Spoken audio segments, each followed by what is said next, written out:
But yeah, man, you just recently reviewed the Nakamichi Dragon. That looked like it took a long time to make that video. Yeah, a long time. Yeah, it did. Well, like I knew automatically that it was going to get a lot of views, so I'm like, all right, I'm going to take my time with this. I'm going to review it for a couple weeks. But this man like took out the manual and like got like I was just like, dude, that's crazy. That was awesome. Yeah, man. I mean, literally, if you're watching, don't expect me to do that with any other product review for like another year, probably, because it took way too long. Dude, that intro was the best. I love that intro. Yeah, that was really good. That was really good, man. Yeah, I figured that would be like a better way to like streamline the whole unboxing as opposed to just like, here's me unboxing it, blah, blah, blah. Oh, look, we got power cords. You know, I just wanted to make it kind of seamless transition into the meat. So, dude, it was so good that you were showing all the like the, you know, I wouldn't call them hate comments. They're just more like, skepticism that's like kind of uncalled for because like you haven't tried it. You know, if you haven't tried it, you haven't heard it. It's hard to be like that critical. It's okay to be like skeptical, right? Like, I don't think, but to straight up like make it sound as if they've heard it and it's straight garbage and they're just like mad. That's a little much. You know what I mean? To me, that's it's okay. I'm skeptical. I mean, wait, what are we talking about? Kaleidoscape or? No, we're not talking about the Here we go. Welcome to Mondays. Someone's got a case of the Mondays. You know? Yeah, no, you know, of course, I'm curious when I see that you're reviewing any type of soundbar. You know, it's expensive, first of all. So I've always said when something's more expensive, then I get more critical. More critical. Like, is it working? Is it doing the stuff it needs to do? Things like that. And with any soundbar, I'm always kind of curious, like, how's the stereo width? All right? Is it sound wide enough? You know, that thing's pretty wide, but how's the width on it? And then also like the upfiring aspect of it. You know, I've been playing around with upfiring. Like, you know, I have my opinion on how well the ones that I use work. How well do those work? You know, things like that. Those are the questions I have. Yeah, I mean those upwards, just because of the power, the sheer power behind those drivers really makes it so the audio really does reach up to, you know, even my 10-foot ceilings that were in my living room. So I can definitely say that the hype channels work, but it's not, you know, it's not like, it didn't sound like it was, oh my gosh, those are in the front, those are in the middle, those are behind me. Like, it didn't have that kind of precision, but there were plenty of things that I was watching where I was like, oh shit, that is definitely above me. Yeah. And like coming straight off the top of the ceiling. Whereas it seemed like every other soundbar I've listened to is just like, when's it going to happen? You know, like, you're waiting. You know, there's just not a lot of power behind it. It's just these tiny little drivers with like maybe 50 watts or something behind it, and it's like, you know, it's just a gimmick when it's like that. You know, I see. Now, I saw that you were on your community page. You asked, like, you know, are people willing to pitch in for the HTA9 for you to compare it with those? So you're having a hard time getting a hold of those, right? Yeah, I mean, I've tried several times with my Sony Contact, and he's like, okay, this time I've got a meeting with my higher ups or suits or whatever you want to call it. I'm gonna ask him. I'm gonna let him know that you're reviewing the Dragon. Maybe that'll entice him a little more. No, he came back. He's like, no, that's not really their focus right now. This is Sony you're talking about. Yes. Okay, so here's the thing is maybe it'd be easier for you to kind of reach out to like Robert at Valley Electronics. Is that actually the ones I reviewed were from FOMO. Oh yeah. So I think he got it from him. I'm pretty sure that's how it went. But you know, I'm kind of curious to hear what you think about those two. If you want, you're gonna get it eventually, but I don't know. I don't want to mess up your review by giving my opinion. I've already reviewed them. Yeah, because that's I wanna see just how well 360 spatial sound mapping handles upward firing stuff. Yeah, especially running it through the calibration toolkit. Yeah, Because that's a test. You know, it's funny because they have that Sony's really good at making names, right? Yeah. What did you call it? What did you call it? Sony's good at just making stuff up. Just making up the name. What is the name again?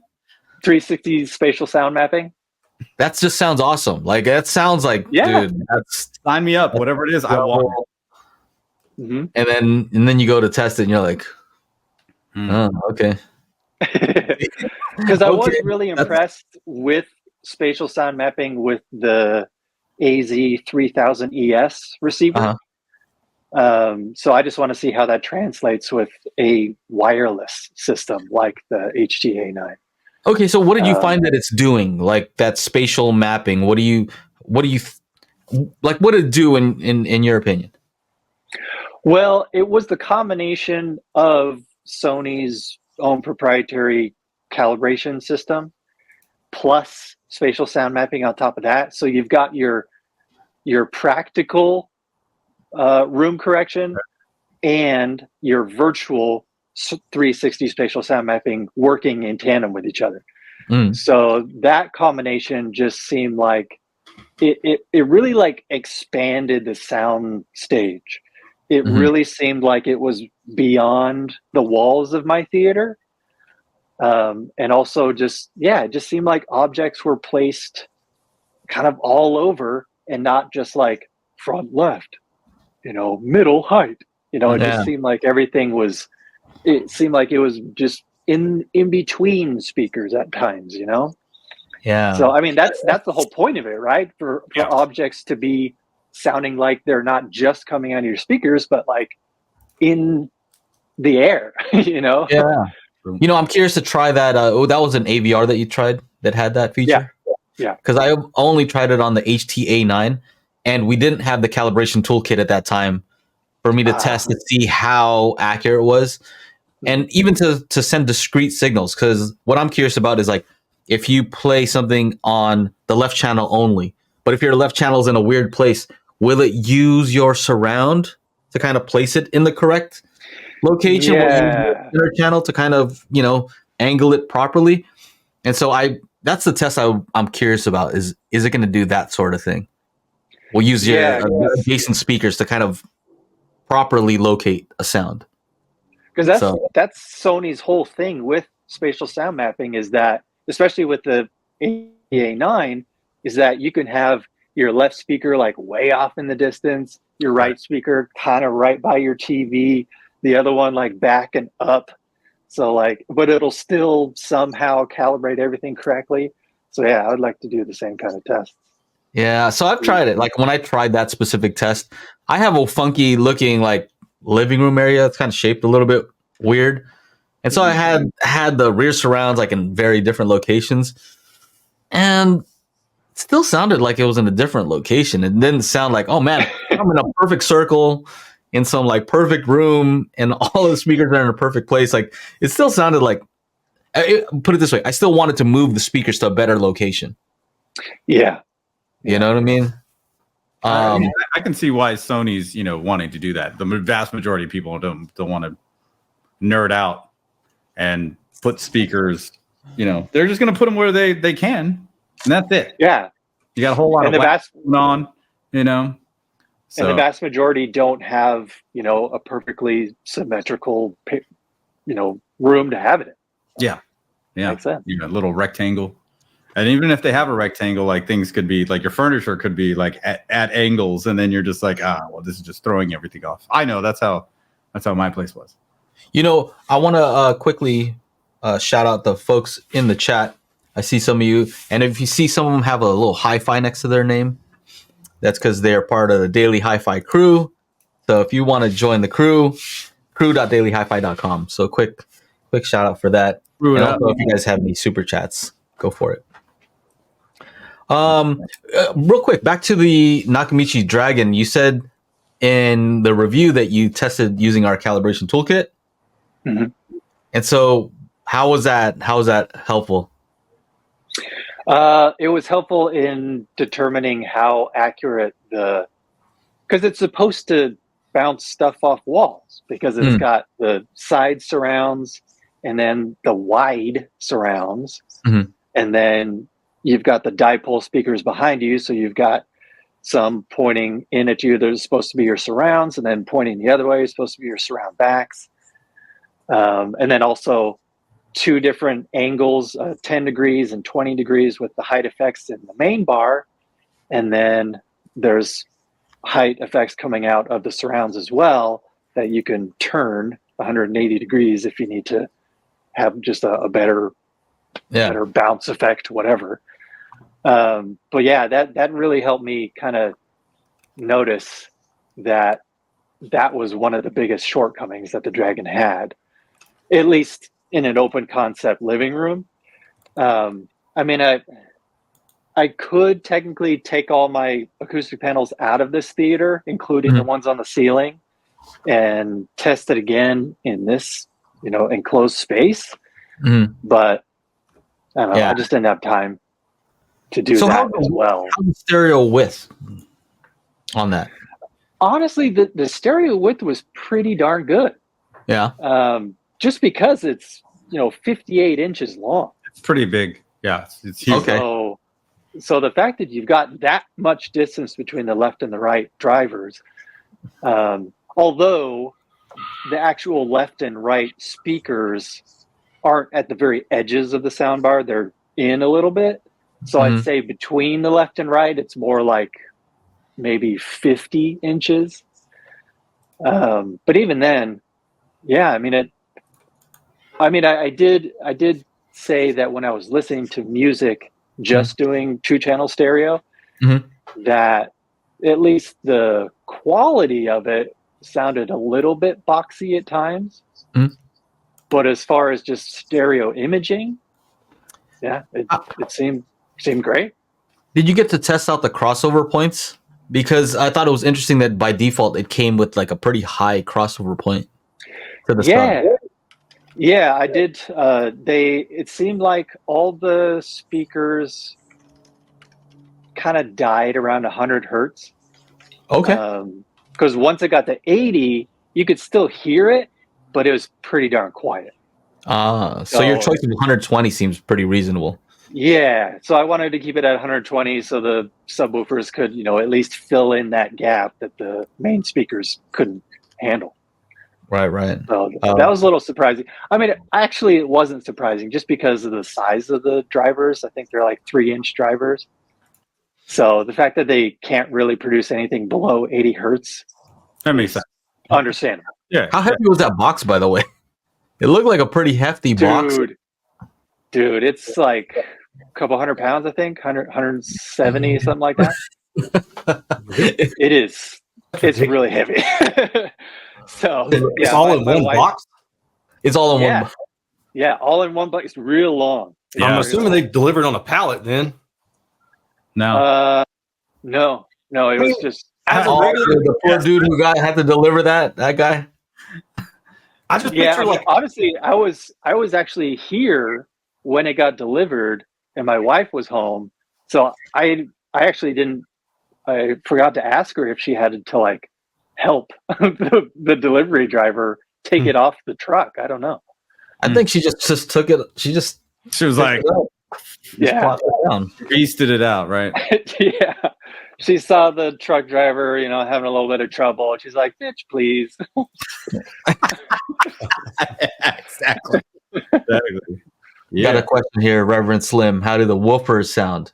Woofers. Sorry. Woofers. The subwoofers. They sounded dope. Because I really love that like aggressive kind of like rattle in my chest that some real good subwoofers do, or like when I'm at the movie theater. Right. And yeah, I definitely got that chest rattling effect quite a few times. Definitely never have gotten that with any other soundbar system, because with any soundbar system you get their proprietary little wireless subwoofer that comes with it. and they're usually 50 or 100 watts, maybe 200 watts max. Yeah. And obviously, you're not going to get that effect with those kind of wireless subwoofers, but not with that kind of attitude. Exactly. Not with that kind of attitude. Well, if you don't think you're going to get it, then okay. How about did you see how low those subs went? Were you able to kind of test that with the test tones to kind of see if they were hitting 30, 20, 16? Yeah, it's rated at 20 hertz. But yeah, it died about 30, 25 hertz, which is not bad. Yeah, it was pretty decent. So yeah, for like some like true cinematic, real deep bass, it can't get that low, but still 20 hertz is still really low. So it's respectable. Yes, for sure.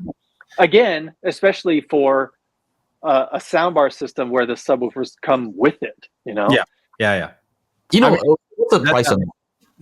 The price on the whole system's $38.99. See, that's where I think it gets messed up, because like if you're just shopping sound bars and you're looking Vizio, it's like under $200, and you're over here and you're like, what the heck? But then if you're shopping for home theater stuff, right, and you have to get a nice AVR and some speakers, how's your? This price starts to go up pretty high.